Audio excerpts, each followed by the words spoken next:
For at least the next 9 months and possibly longer, our country is going to be inevitably having an extended conversation about socialism versus capitalism. And no doubt, Jesus is going to get dragged into these conversations with both sides claiming that Jesus is on their side and Jesus is in their camp. So my premise, just so I'm honest right from the beginning, is that Jesus doesn't support either side. So leave Jesus out of it. Run your campaign, but don't malign Jesus or the teachings of the Bible in the process. But first we should define some terms. So let's start off with socialism. Socialism is technically defined as where the government owns the means of production, of distribution, and of exchange. And this includes farms. Now, in case that's not clear, what this means is that you don't own your own company. No one does. The government owns your company.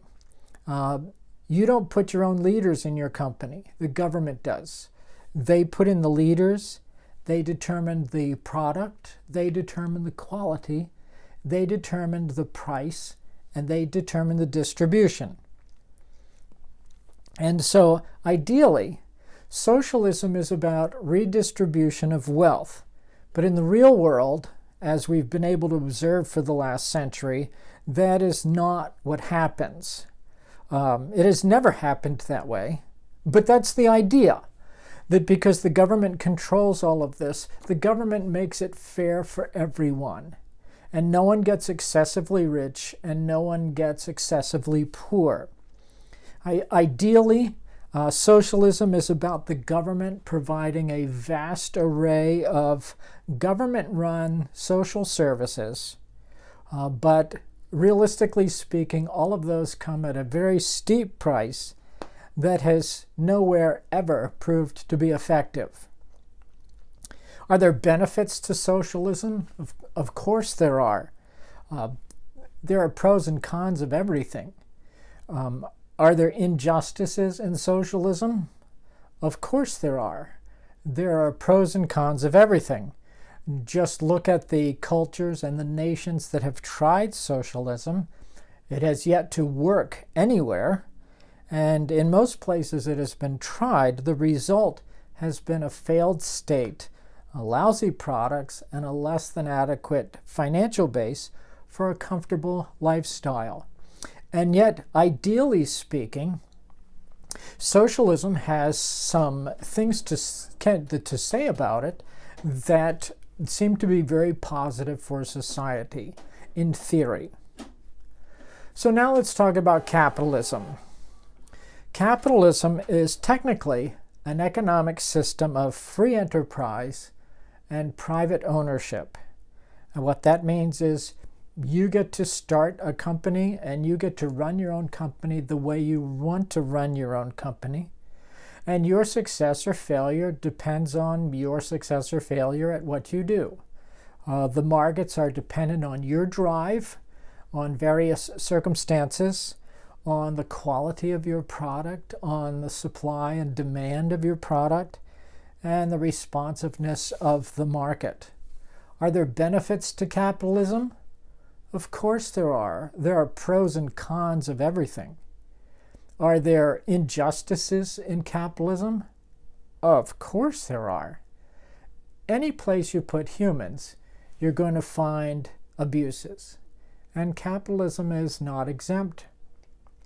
Right now, though, we are so well off here in the United States that our poverty line begins 31 times above the global average, which of course is why so many immigrants would love to get into America.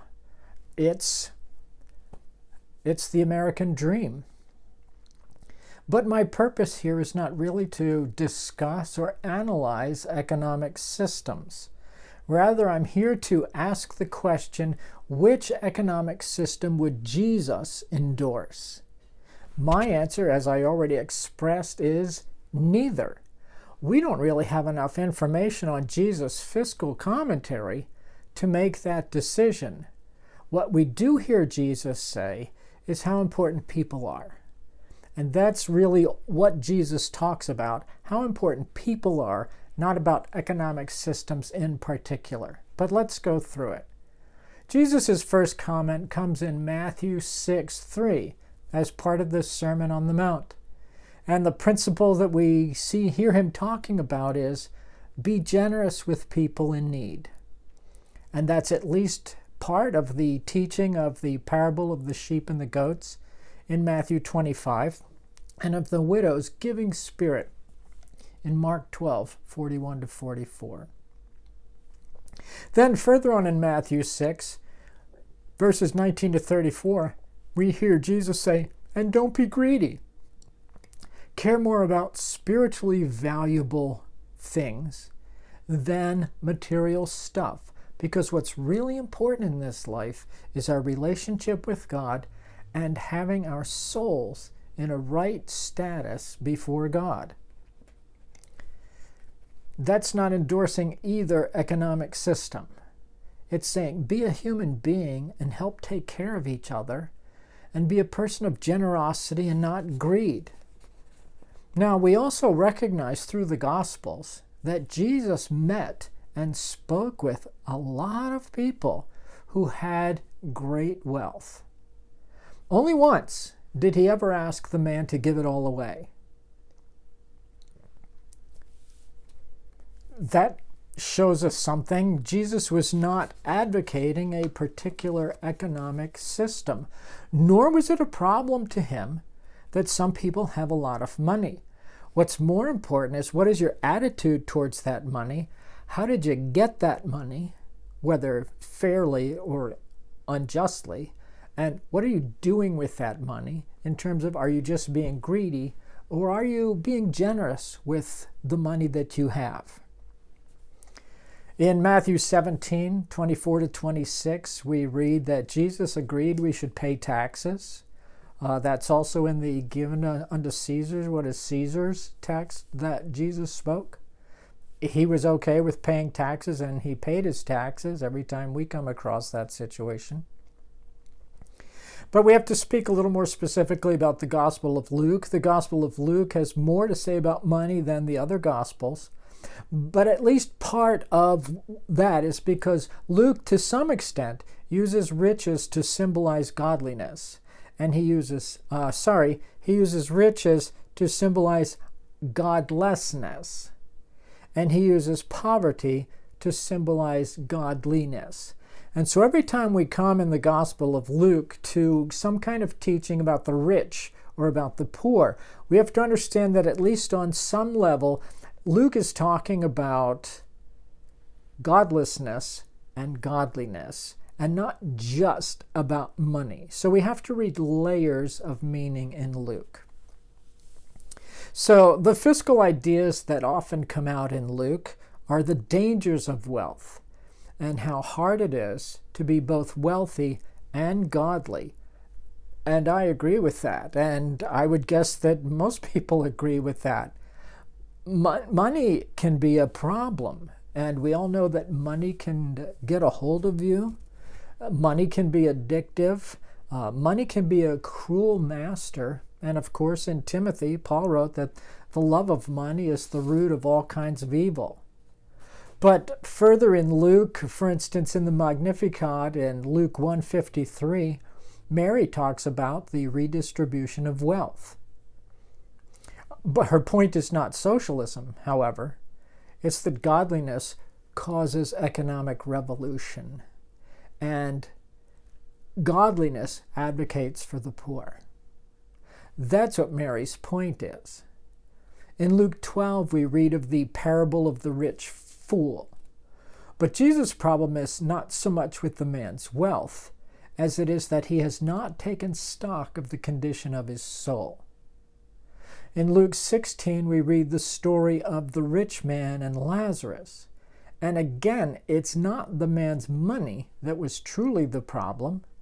First of all, he did not use it to be generous to the needy.